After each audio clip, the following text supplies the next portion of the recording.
We are live. You are listening to Interchain FM, the Cosmos radio station, beaming telemetry down back to Earth for you, for your alpha seeking. I am your host, Django Unchained. Today we are here with Blockshane, Shane Vitarana, who is the founder of Stargaze. Welcome, Shane. Hey, Django. Thanks for having me here. Glad to have you here. It's been a while. You know, you were one of the earliest builders in Cosmos, so it's really good to see that you've built a widely successful product now. You've started with True Story, right? That was sometime in 2018. And then after True Story, you pivoted to a decentralized social platform. And then that was right before you pivoted to Stargaze, which is the NFT platform that we know and love today. Right. Yeah, it was many pivots in a couple of years. Yeah, that's right. I mean, you know, if you keep building and keep building, even after failures, you're going to end up successful at some point if you're so persistent, which is the Elon model. Right. Yeah. I mean, you know, everyone has to start somewhere, and you know, I got like we can go into this in more detail, but yeah, you know, started in 2018, kind of getting into Cosmos. And then True Story was kind of like my first job in crypto, and then it just kind of evolved from there. Mm-hmm. So how did so True Story was founded between you and Preethi Casaretti. How did you guys meet? So we were actually introduced through a friend of mine, Marie, who is actually the person who got me into crypto. So she's a friend of mine here in New York, and she was friends with Preethi and she was friends with me. And Preethi was kind of looking for a co-founder at that time. I think she just left her job at Coinbase. And, you know, I have a background in kind of building consumer tech stuff. And that was kind of the direction she was leaning in. And yeah, we just kind of met and hit it off and started working on True Story. Mm-hmm. Yeah, and True Story back then was a TCR, token curated registry, and I don't think that concept sort of panned out in the market ultimately, because it was kind of a big thing in 2018 when, you know, TCRs became sort of the like NFT boom at the time. You know, it was like the trending thing. But I don't believe that it actually, like, nothing became of it, right? Because the market didn't actually find that idea useful. Yeah, you know, 2018 was a bit of a weird year because it was kind of coming off of like kind of all the hype of 2017. And people kind of had all these ideas that were just a bit too early for that time. And I think that was the kind of the deal with True Story as well. You just kind of have to build all these foundational kind of infrastructure first, right? And we still haven't got to that point. Like there's still some ideas from 2017, 2018 that I think are going to kind of come back at some point in the future. With True Story specifically, like you can't really do anything in Cosmos until you have a DEX first, right? And have IBC first. And when we started building in 2018, we thought those things are like a few months away, right? Like everyone thought that IBC and like a DEX was a few months away. So we started working on kind of end user stuff, and even now it's too early for that. so you kind of need, you know, like before you build any consumer stuff, you need NFTs first, and then you start like building on top of it. And why is that? Why is that? It's just that ecosystem. I mean, why are NFTs the primitive for consumer adoption? I think we have seen that from Ethereum. It's just because it's more relatable to a lot of people, right? So most people aren't consumers, and like people who use, I don't know, Facebook, Instagram, or whatever, aren't very, very excited about finance. But they are excited about art and culture, like token gated chats and stuff like that. And that's something that's more relatable to more of like a mainstream audience. So that's I think that's a huge factor. Okay, sure. It's that cultural relevance. But for me, I actually have a perspective to say that the precursor to any consumer adoption is really just scalability from an infrastructure standpoint. You know, it's like people are saying that like NFTs are Web3, but in reality, they're still falling back on Web2 infrastructure. And so until like the technology and the infrastructure for a Web3 internet is built, then we're still going to have like Web2 based NFTs. Even though the cultural relevance is there now through NFTs, but the infrastructure and scalability to enable a truly decentralized Web3 internet is yet to come. What do you Maybe mean not for by another decade. what do you mean by Web2 infrastructure though? Because Okay, yeah, Web2 infrastructure is client server model. You know, like me as a user using a centralized server that's hosted by like Amazon or Google, for example, to get the content that I want to query, right?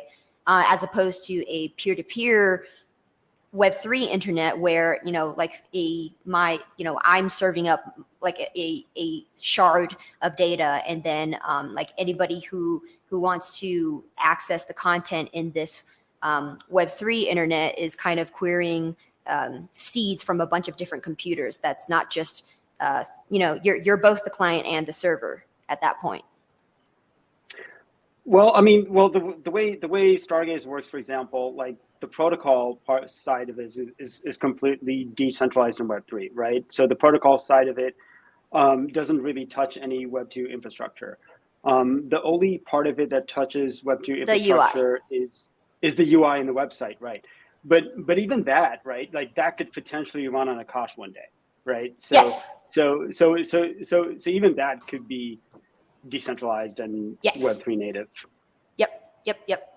Yeah, so that's the chasm that I'm expecting that we as an entire industry will be able to bridge when the time comes. And I think that's maybe like 5 to 10 years away. Like we're still in the early 90s of Web3 in terms of infrastructure. And given another 10 years, we're going to have like truly decentralized killer Web3 apps with, you know, Stargaze chain as the like canonical chain for all these NFTs that are being transferred through the IBC ecosystem, for example. Totally. And the reason that's not there yet is just because in the early days, you kind of want to bootstrap the network, you kind of want to move fast, and it's kind of very hard to balance speed and decentralization and scalability all at the same time. Yeah, that's right. Yeah, so speaking of transferability of NFTs, I want to talk about Cosmosm a little bit because I believe that Cosmosm is what's going to be the gateway that enables cross-chain transfers of NFTs. So what was it, Hackout in Berlin, was it 2019 when you and Ethan and Aaron from Regen, as well as Jihan from Althea, were building the prototype of Cosmosm, and you guys won. So are you continuing to core dev for Cosmosm, or is this something that you've kind of let go? I'm not a core dev of Cosmosm. I did work on it a little bit right after the hackathon as well, but then kind of went back to kind of working on my own stuff. And while that was going on, I had no idea that Terra adopted Cosmosm, and it started taking on this life of its own. And when I rediscovered it later on, then it was just such a natural fit. The main reason why it's a really good fit for NFTs is because you have all this infrastructure that's already built out on Ethereum, and it's CW721, especially like the NFT standard on Cosmosm, is pretty much has parity with ERC 721. So you can And what do you there's mean by always that? like You kind mean of like, composability? well, that's like in terms of like the data structures and stuff like that, like building marketplaces and yeah, composability. The data structure, like was it base 14 try? What? Oh, I just mean by like the just like the spec, like the ERC 721 spec is very similar to CW 721, Okay. right? So all the stuff that's kind of like been built on Ethereum and devs that are familiar with Solidity and building on Ethereum can very easily be ported to the Cosmos side, and and that just like increases development speed, and you can just have like more devs that are working on it. Okay, because they're already building on something that they are familiar with. Exactly. Okay, so how does that affect people who use Evmos, for example? If like CryptoPunks wanted to be composable within the IBC network, you know, would they be able to port it over to Evmos and enable the CW 721 standard, and then have those two composable with each other, like between Ethereum and Evmos, and or Yeah, Stargaze? that's a great question. So in Evmos, people will be deploying, EVM compatible ERC 721s, and then those can flow over IBC. So the standard for that is ICS 721, and it's pretty much complete. It's still in the draft phase, but it's almost there. We at Stargaze are building a Cosmwasm implementation of that, and as long as each chain speaks the same protocol, you can still transfer NFTs over IBC. So Evmos doesn't necessarily have to run Cosmwasm, right? As long as they build like a contract or some kind of layer that works with ICS 721, they'll be able to send NFTs over IBC to Stargaze, and Stargaze will be able to send IBC and NFTs to Evmos. And what's the material difference between the ICS 721 standard versus CW 721? Is it just that CW 721 is here for Cosmwasm enabled chains ahead of an ICS 721 standard, and ICS is kind of just lagging behind? ICS 721 is just a transfer standard, so it's the equivalent of ICS 20. It's just a transfer standard, while CW 721 is the token, is the collection, the NFT collection standard. So they're two different things. ICS 721 enables the transfer of any kind of NFT token or tokens. Okay. Do you need to have ICS 721 enabled on your app chain ahead of CW 721 if you are wanting to interoperate with Ethereum, for example? If you want to interoperate with Ethereum, that's a different story. So ICS 721 is specific to IBC.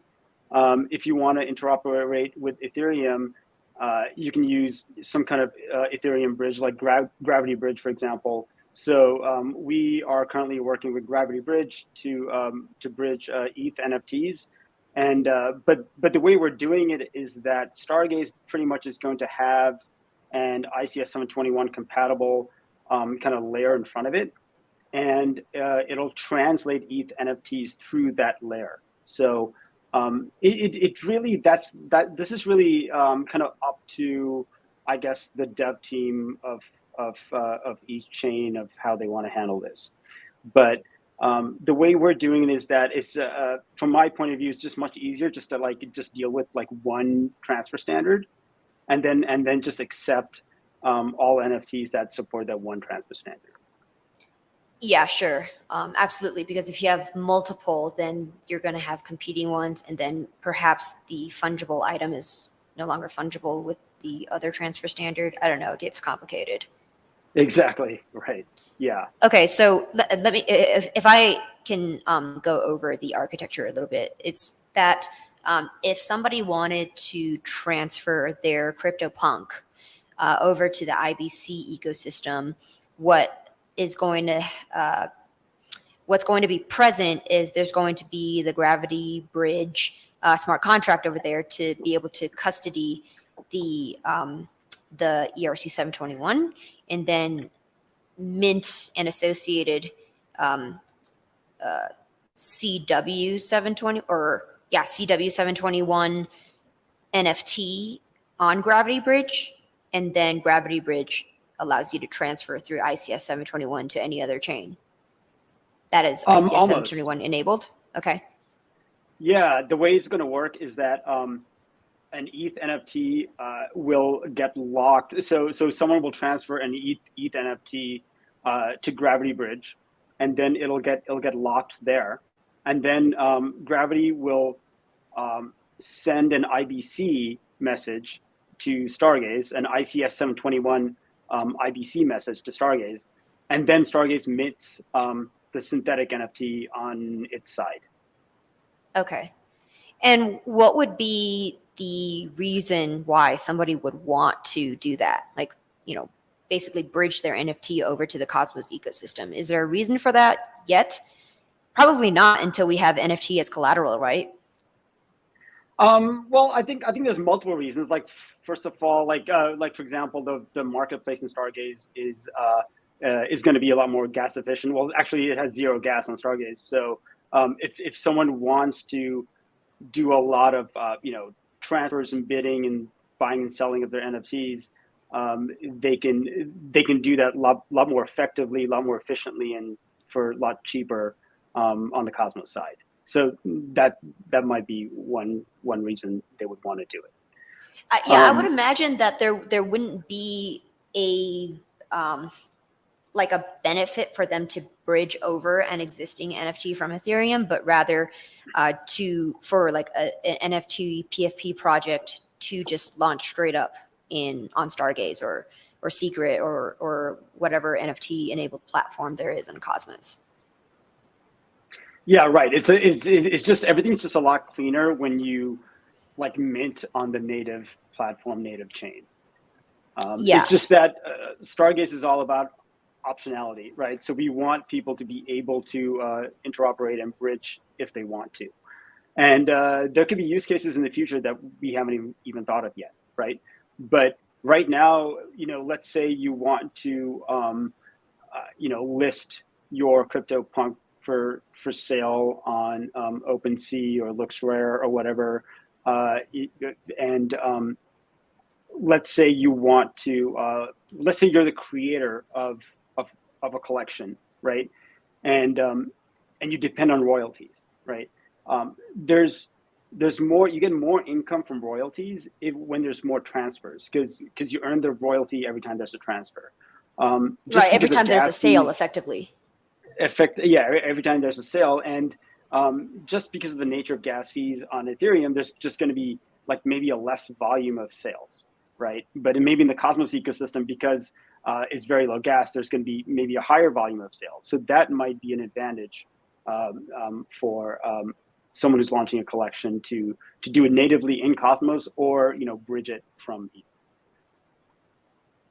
Okay, well, let me play devil's advocate, because people who want to launch their collections on Ethereum are wanting to do so because of the sort of robust economy and amount of liquidity that is available in the Ethereum ecosystem. So, why would they want to launch it on Stargaze? Because I imagine they make so much more just from straight sales without taking royalties, as opposed to taking a bit of royalty every time there's a sale, there's a transaction. Yeah, I mean, our creator community right now is pretty big, and I think everyone kind of has their own reasons. A lot of people like the proof of stake aspect of things. It's a little more climate friendly. Then the artists that like to be kind of like a bigger fish in a smaller pond kind of.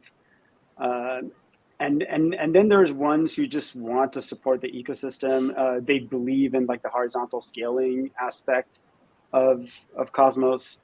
And yeah, there's just really kind of various reasons for it.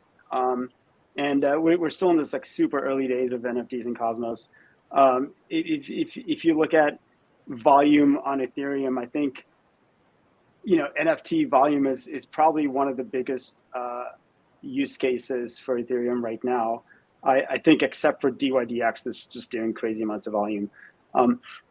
So the way I see it is that Cosmos is like maybe in terms of end user use cases, maybe like behind by Ethereum by maybe like a year or so, but that gap is really kind of closing down, and maybe now it's just a few months, and I think that's Why going do to you happen say to that? Cosmos too. I think just because there's So, more so devs coming into the space.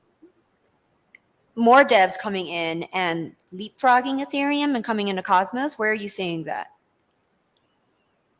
Yeah, I'm just the past couple of like the past year or so, developer activity has just drastically increased in Cosmos. I'm not sure exactly what the reason for it. Maybe it's the token price, or maybe is Cosmwasm, Terra. I think it's just multiple reasons for it.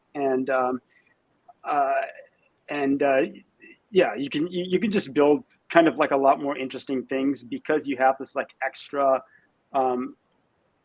You kind of have this like extra notion of app specific chains, which you don't really have in like Ethereum. So that just opens the door for like more use cases.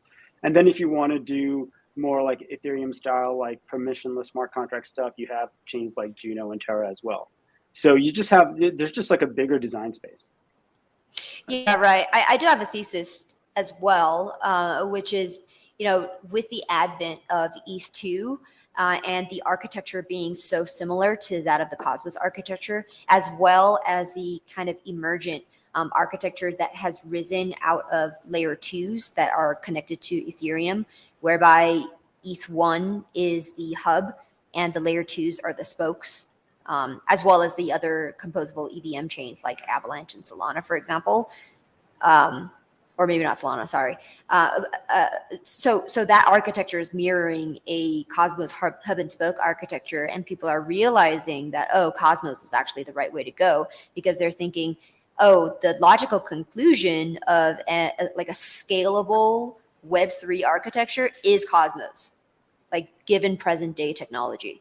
That being said, like what I've seen, and this is anecdotal, obviously, but like all of the calls that I've been taking are from dev teams that are leaking out of Solana and coming into Cosmos because they're realizing that the technical trade-offs that Solana has made in order to get the speed and just the speed that they want is too costly for performance for any dApp that's running on there.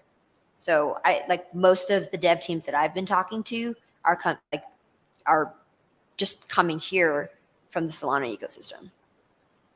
Yeah, we're seeing that a lot in our community too. We have a lot of NFT projects that are coming from Solana. Yeah, I think just the fundamental architecture of Cosmos is the one that just makes the most sense. I think Ethan Buckman said it best. I think he said something along the lines of how ETH2 and Polkadot and some of these other projects are designed more like mainframes, while Cosmos is designed more like the internet. And the internet has like a 40-year track record of scaling. Right. Yeah. So yeah, the shared VM architecture that we are still sort of very much in is like a mainframe, right? Everybody plugging into a mainframe and competing with each other for compute capacity. Whereas, the app chain model is like, yeah, you don't have to compete with anyone, and your app chain could be specialized for whatever it is that you're trying to do. Yeah, that being said, is Stargaze, and will it continue to be just like application specific for NFTs? Or do you imagine a future where it's going to evolve to be more generalized or not? You know, I think there's a lot of value in specializing. I think the best the Agreed. best thing about Cosmos is the ability to build app specific chains.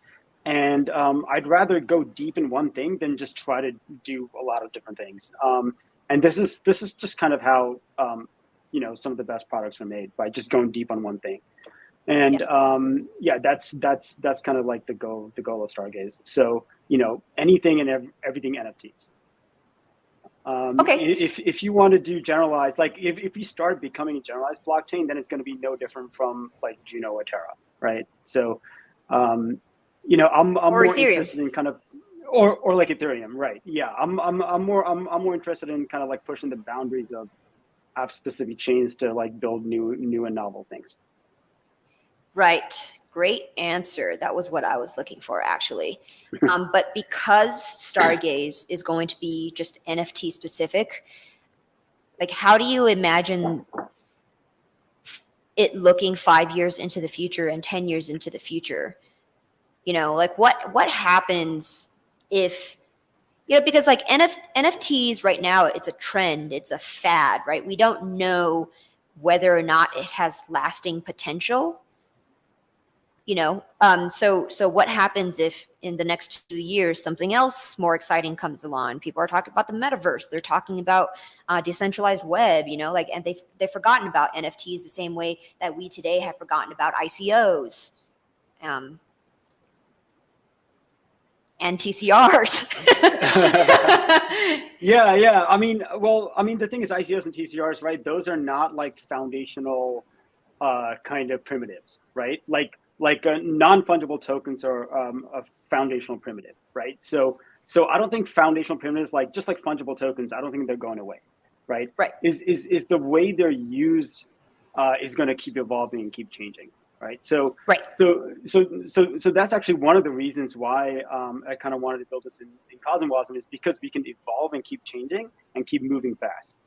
The way Stargaze operates is a bit more like a startup than like a traditional kind of crypto company. I mean, crypto protocol, because when you're building close to the consumer, it's all about listening to feedback, listening to the community, and kind of growing and evolving with what they want, right? So How's that not the crypto native project standard? Because from my point of view, that's what I think is the standard.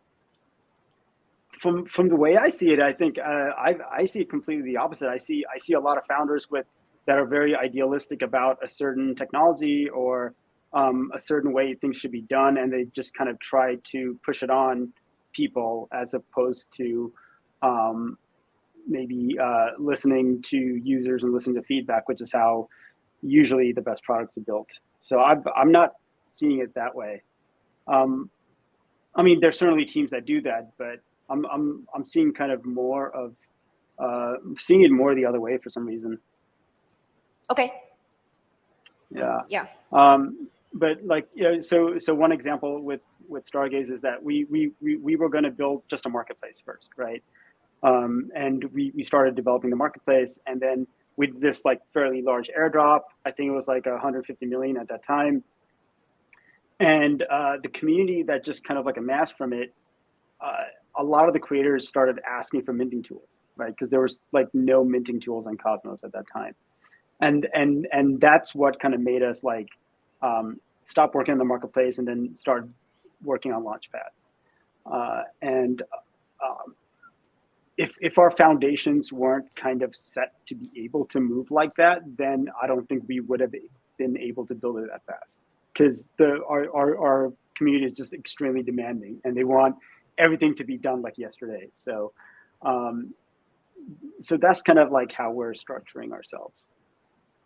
I see. And so, you know, so 5-10 years from now, we don't really know what's going to happen, but we're going to keep evolving with what happens.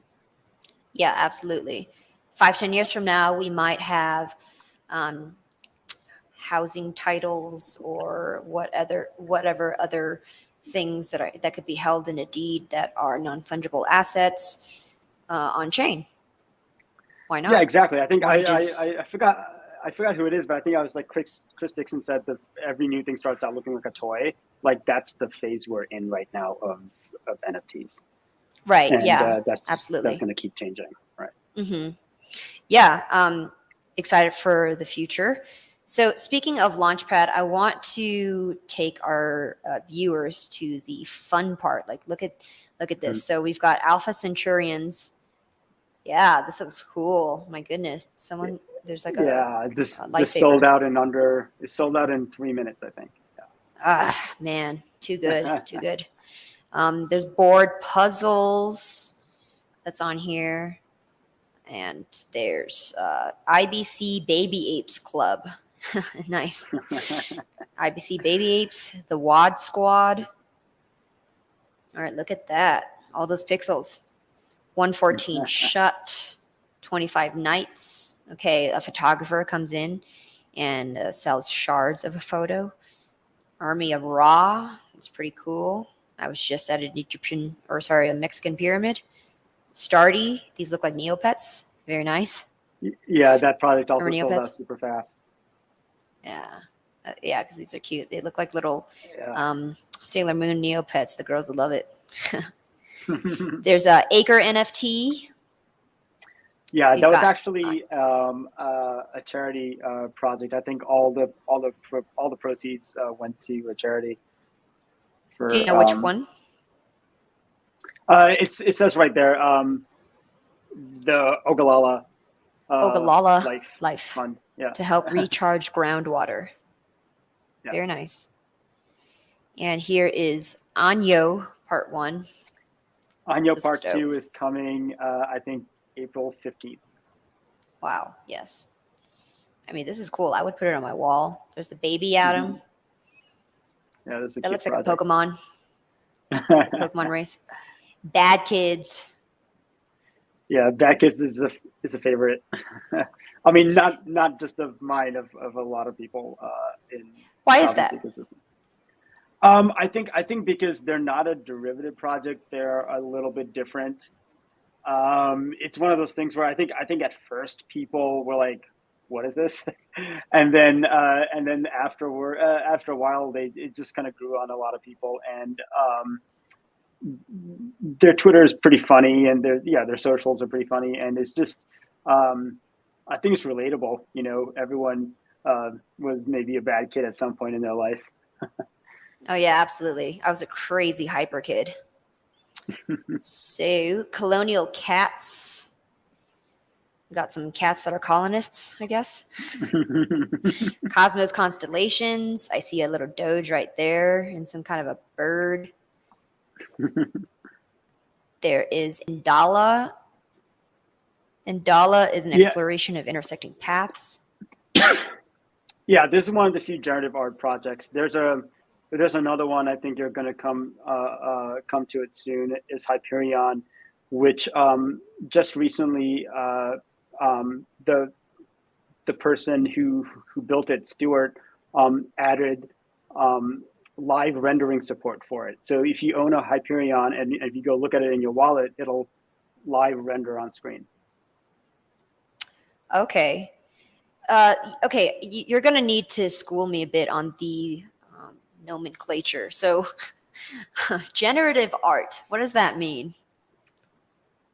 Generative art is when you would write an algorithm to create the art for you. So so you're just writing code, right? So it's machine that creates art.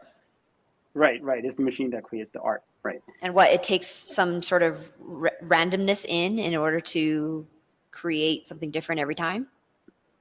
Yeah, so that's something that we're working towards. Right now it doesn't, but if you look on Ethereum, there's projects like Artbox that kind of does this, right? So it'll take some kind of randomness, some kind of random seed or something, and it could be combined with like the time of mint or something like that, and then it generates a unique piece of art.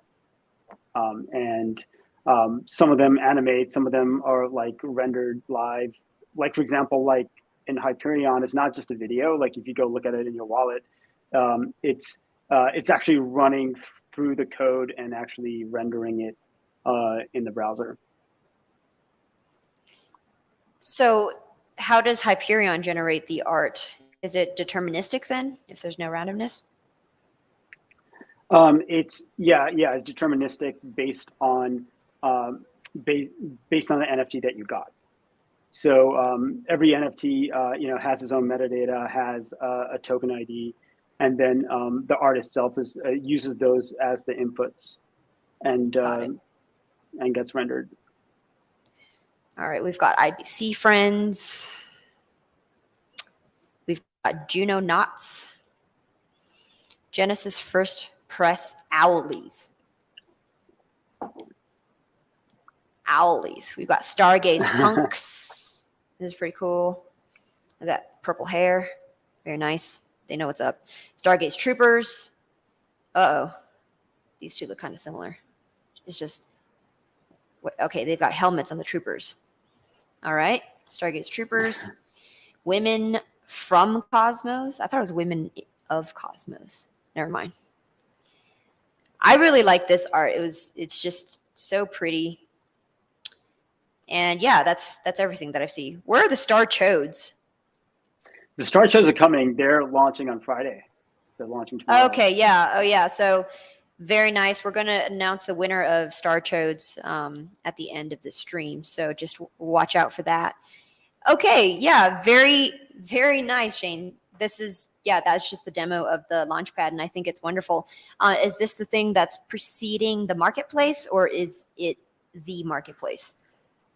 Yeah, so the Launchpad is the primary market. So it's just it's the sale between the first sale between the artist and the collector, and then marketplace is the secondary market where you can keep trading it and stuff. Yeah.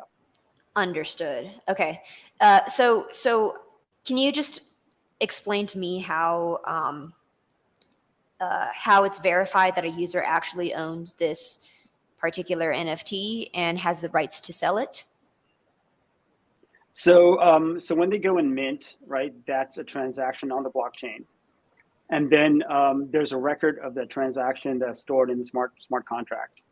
So it'll have every NFT has a token ID and a URL that's associated with that NFT, and that's associated with your address.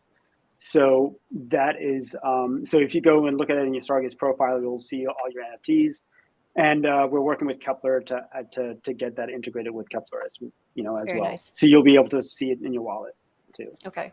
So when you say a URL, is that the link to where the image is hosted on some sort of storage app, IPFS? The URL, the URL is the IPFS link to the metadata for the NFT, and the metadata contains a link to the image or the video, and also like all the rarity traits, right? So it's all the traits that really kind of give these NFTs value, because then you can tell which ones are more rare compared to others. And how is the metadata associated to the particular image? Is there like a serial number or something, or like how does it recognize like a specific image is associated to that metadata?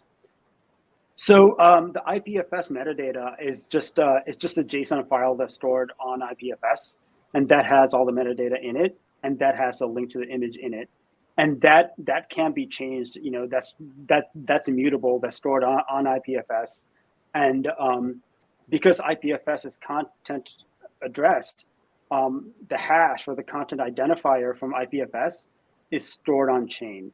So that's kind of how you create that like immutable link between the data that's stored on IPFS and the record that's on chain.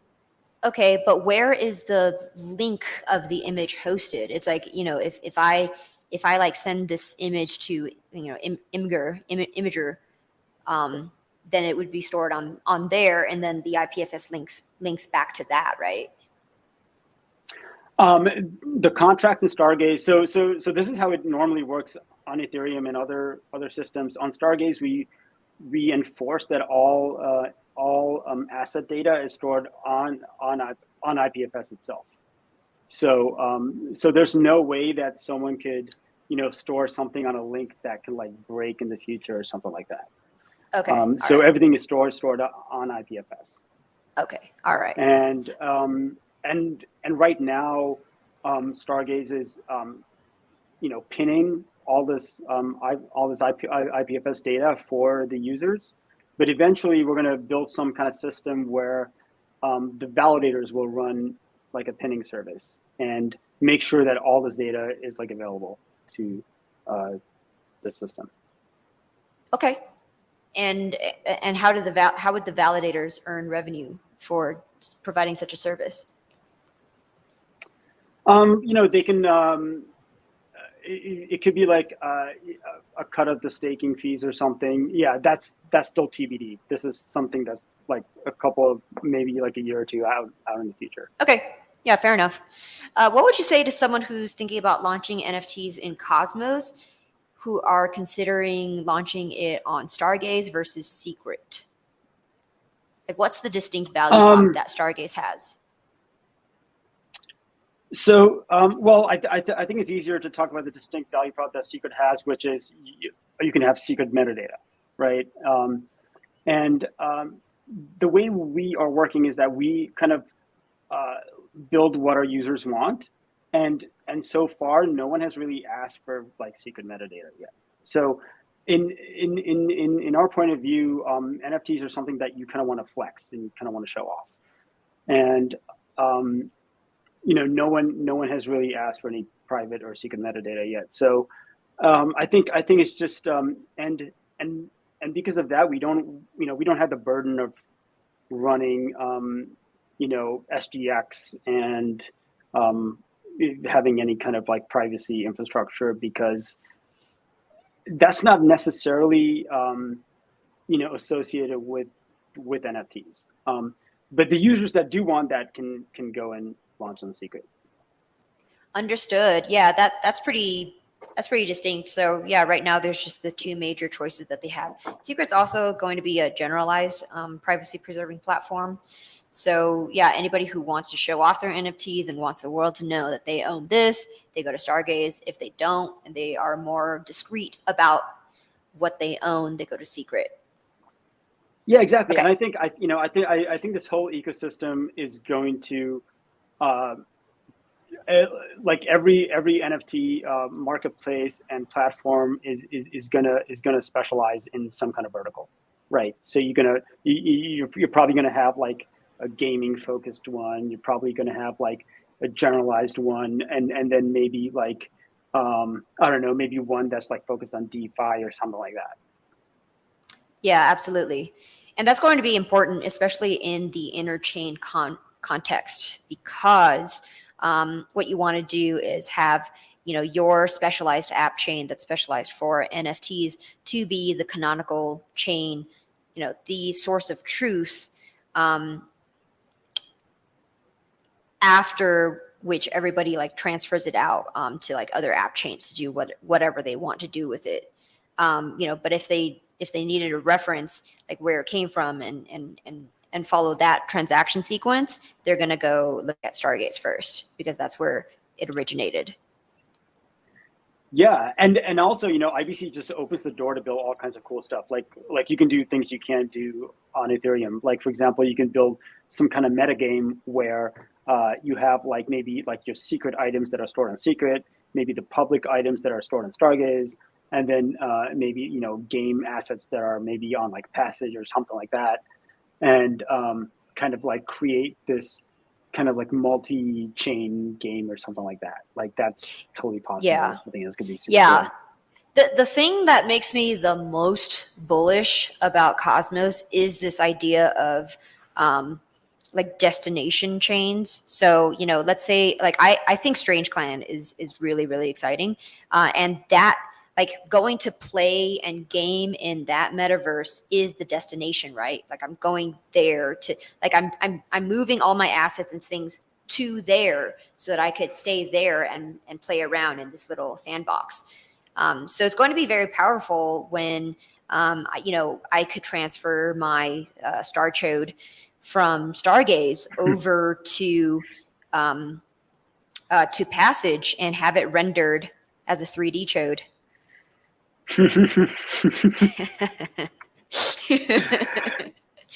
I don't want to know what that's going to look like, but What do you mean? It's going to look like a Starchoadz. All right, let's talk about your voting system to get onto the Launchpad and how some projects are gaming it. Yeah, so you're taking community votes on a weekly basis in order for them to be able to have launched Genesis Mint on Stargaze. And some projects are just giving away free NFTs to people who vote for them in order for them to get on. So let's talk about that. Okay, sure, yeah.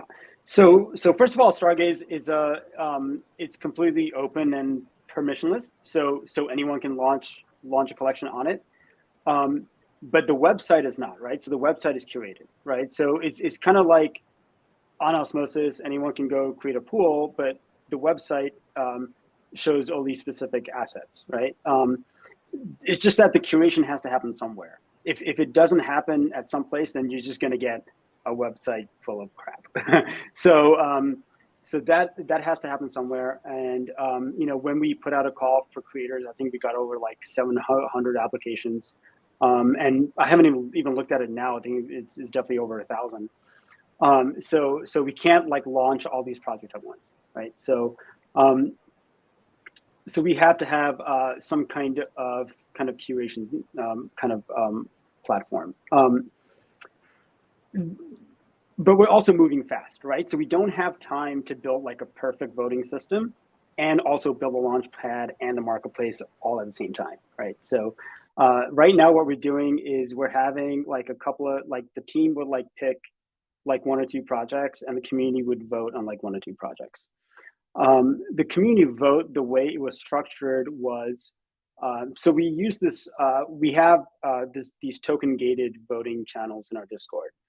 And the way you vote is you have to have 1,000 stars in your wallet, and then you go in and you there's like 2 kind of rounds of voting. What some people were doing was they held stars in one account, right?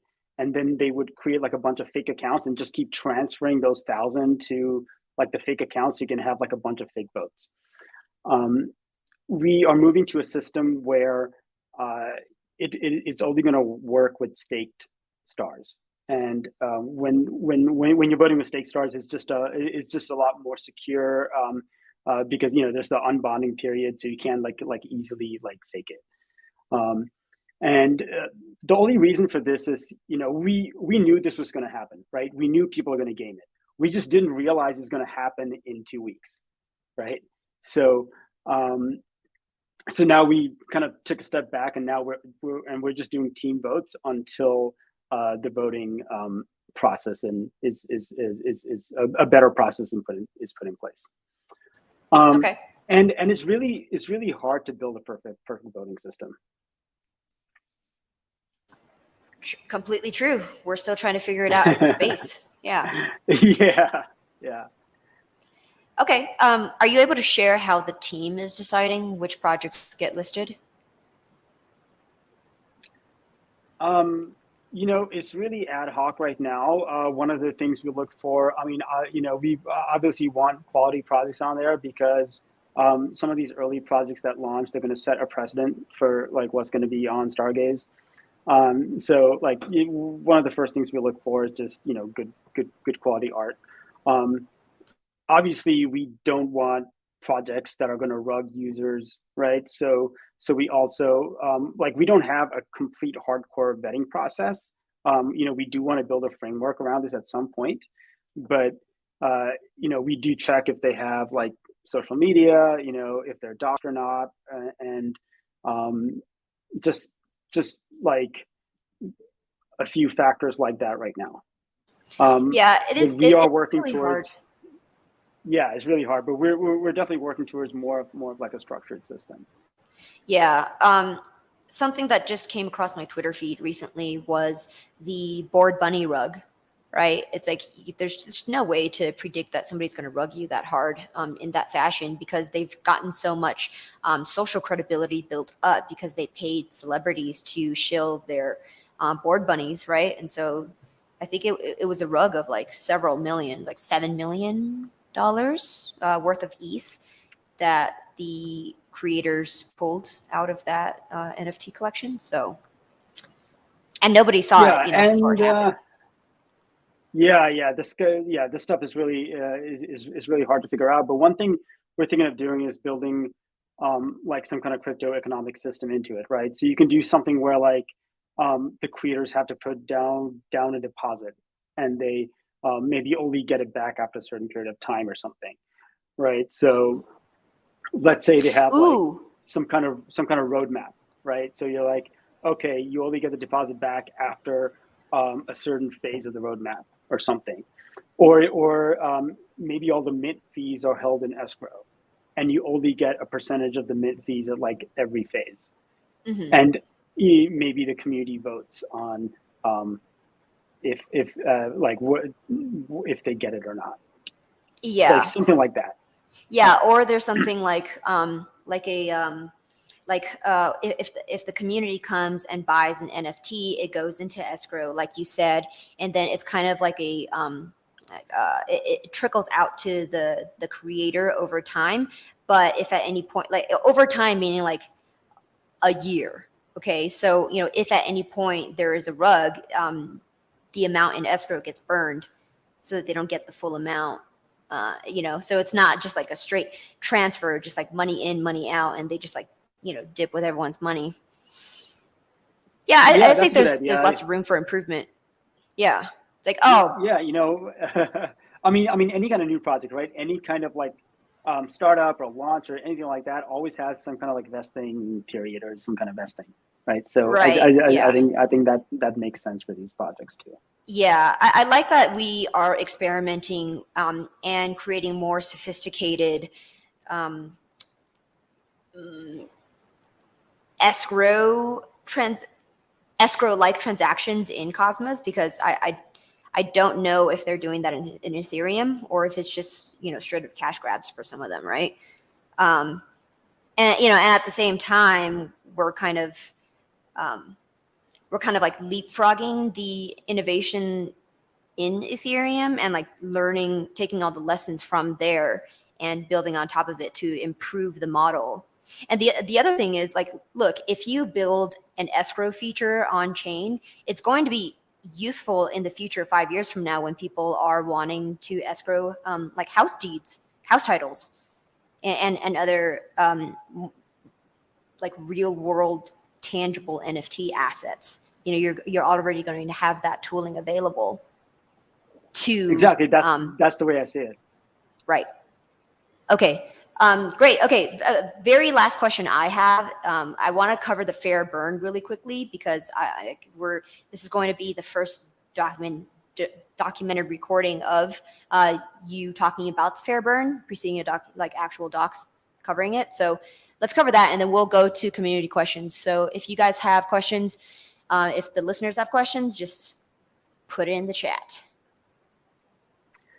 So fair burn is one of those things that you can only do on a app specific chain, and that's why I'm kind of excited about it. It's modeled after EIP 11559, where basically, so Stargaze has zero gas, but it does have fees for certain things. So, for example, creating a collection has a fee, minting has a fee, and all fees are fair burned. And fair burn means that 50% of it gets burned, and then the other 50% goes back to stakers. Right now, the 50% that goes to stakers actually goes into the community pool, but in V2 of it, it'll go to the stakers. And what this does is that it increases, like, well, it helps the value of Stargaze. So the value of stars increases as people use the network. So as more collections are launched, more stars are burned. And I think this is kind of a cool feature that, like, it kind of integrates Cosmosm and Cosmos SDK. It's something that you can only build in an app specific chain. Okay, so you're creating a and effectively deflationary asset out of an inflationary token. But that deflation is sort of dynamic based on usage. So it may or may not net out to be actually deflationary, or it could be neutral, or it's like just a little bit inflationary. Like, what are your thoughts in terms of growing with adoption? Well, it brings revenue to the protocol in the long term, and it's deflationary at some point in time, right? So inflation, the way inflation works on Stargaze is very much like Osmosis. It's front loaded, and then it thirds every year, right? So Nice. Like 5 to 7 years from now or whatever, when inflation is a lot lower, then the network can still earn fees from the marketplace, from all the trading and stuff like that. Oh, interesting. Okay, so yeah, you're okay. All right, you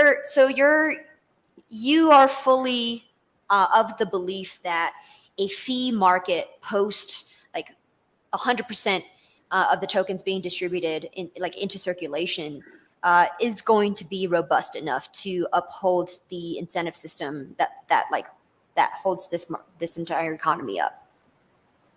Yes, exactly right. Because as more people use it, more fees accrue to the stakers, right? So then there's also incentive to people to come and stake more and secure the network. Yeah, that's a Bitcoiner mindset, right? Yeah, it kind of is. Yeah. Because the biggest criticism and FUD that I would say like ETH maxis or proof of stake maxis have about Bitcoin is the fact that the tokens are going to be 100% distributed into circulation, such that there's not going to be any more block rewards incentivizing miners to continue to mine the chain. And the worry is that there's not going to be a robust enough fee market to supplant the block reward system. So, Shane, with Stargaze, you're basically accelerating that experiment by a lot. Like we're going to hit that target in like the next 5 years or so, right? Yeah. Right. Like when does the thirding end on Stargaze?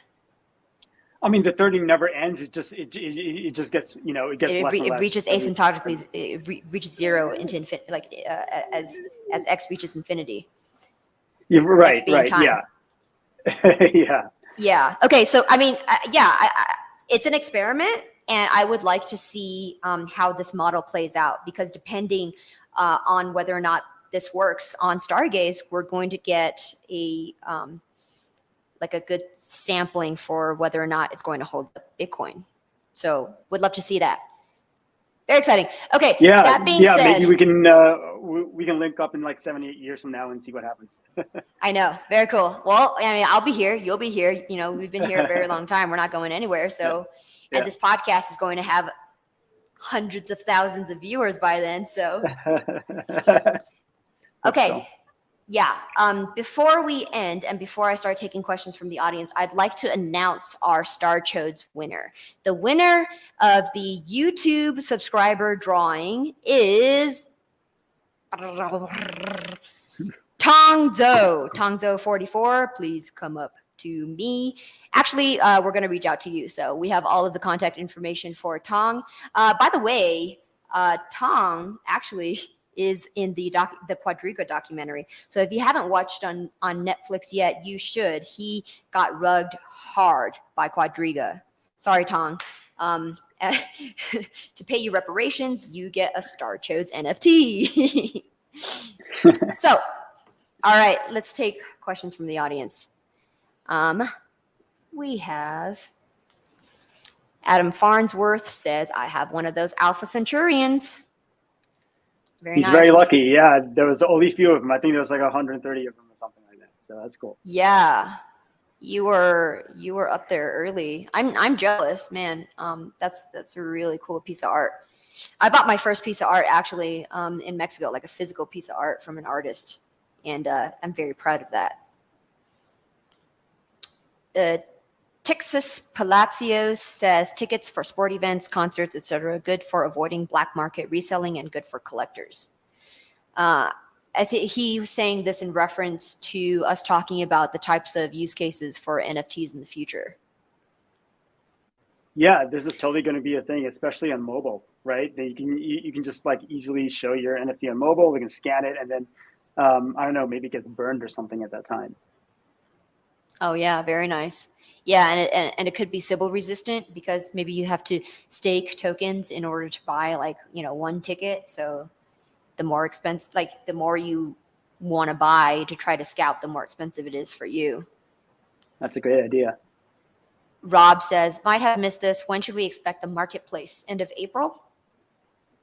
End of April, early May is TBD. I don't like giving exact dates anymore because you miss it by 2 days and then all of Telegram is mad at you. So yeah, we're still on target. We're building every day. And yeah, that's all I can say about that. Rob from Figment asks, Twitter PFP integration? Twitter, I reached out to you. Everyone wants it. We have 75,000 people asking for it. So if you're listening, Twitter, please add it. I reached out to you, have not reached back out to me. We can bring you a lot more users. Seriously, Twitter, get on this. They don't even know.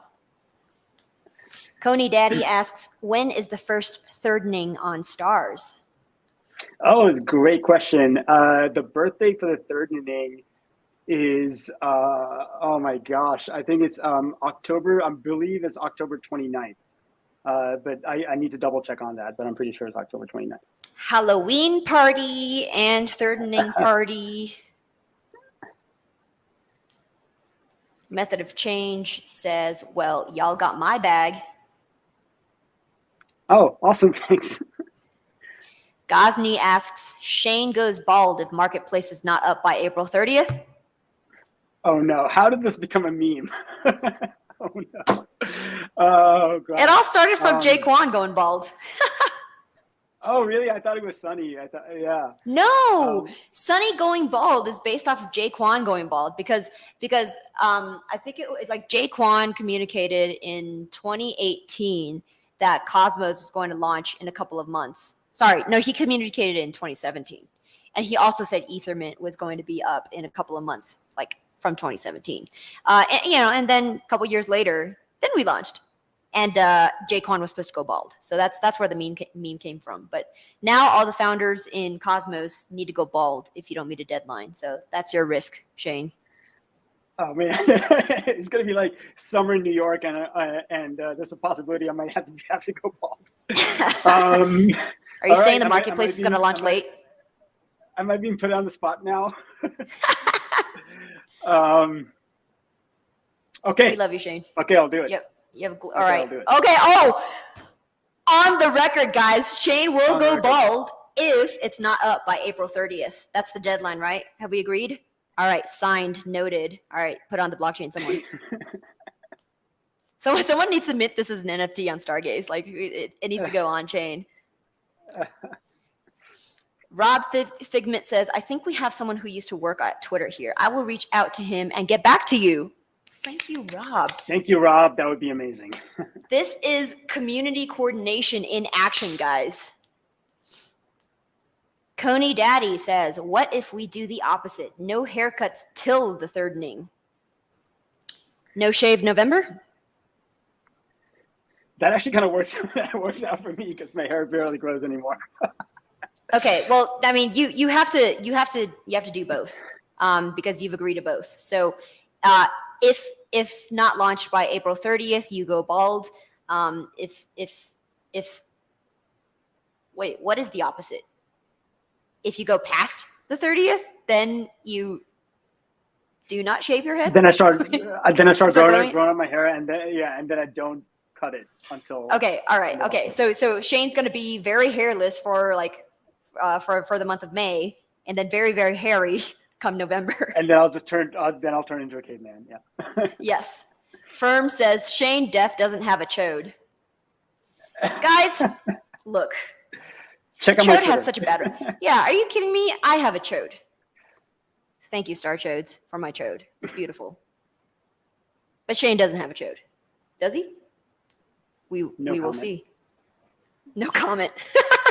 Neutral position, Fortis Oceanomia. Okay, and that's everything. That's a wrap, guys. It's been an hour. It's been a pleasure hosting you, Shane.